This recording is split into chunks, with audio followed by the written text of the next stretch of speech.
Love ജിഹാദിന് ഇരയായെന്ന പരാതിയുമായി 2019 miss India earth വിജയി സയാലി serve പ്രണയവിവാഹത്തിൽ നേരിടേണ്ടി വന്ന പ്രതിസന്ധികളെക്കുറിച്ച് ഇവർ മാധ്യമങ്ങളോട് തുറന്നു പറഞ്ഞു. മഹാരാഷ്ട്രയിലെ പിപ്രി ചിന്ദ്വാദിയിൽ ജനിച്ച സയാലി ഇപ്പോൾ മുംബൈയിലാണ് താമസം.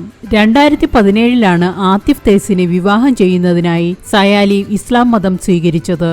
ആദില എന്ന് പേര് മാറ്റുകയും ചെയ്തിരുന്നു. ഒരു സുഹൃത്ത് വഴിയാണ് സയാലി ആതിഫിനെ പരിചയപ്പെടുന്നത്. സൗഹൃദം പ്രണയമാവുകയും വിവാഹത്തിലേക്ക് അടുക്കുകയും ചെയ്തപ്പോൾ വീട്ടുകാർ ശക്തമായി എതിർത്തു.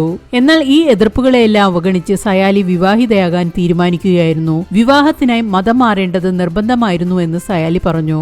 വിവാഹശേഷം ആതിഫിനൊപ്പം ജീവിച്ചു തുടങ്ങിയപ്പോഴാണ് അയാളുടെ ശീലങ്ങളും ചുറ്റുപാടുകളും സയാലിക്ക് മനസ്സിലായി തുടങ്ങിയത്. വർഷങ്ങളോളം അസഭ്യങ്ങളും ശാരീരിക പീഡനങ്ങളും സഹിക്കേണ്ടി വന്നു. സാഹചര്യങ്ങൾ മാറുമെന്ന് പ്രതീക്ഷിച്ച് എല്ലാം സഹിച്ചു. മക്കളെക്കുറിച്ച് ഓർത്തപ്പോൾ കുടുംബം തകർക്കാൻ തോന്നിയില്ല. എന്നാൽ വർഷങ്ങൾ പിന്നിട്ടപ്പോൾ കുട്ടികൾ വളർന്നു വരുന്ന അന്തരീക്ഷത്തെ ഓർത്ത് ആശങ്കയായി. അനുഭവിച്ചത് ലവ് ജിഹാദ് തന്നെയായിരുന്നു. മതം മാറാൻ തീരുമാനിച്ചപ്പോഴും ഇതിനെക്കുറിച്ച് വലിയ അറിവില്ലായിരുന്നു.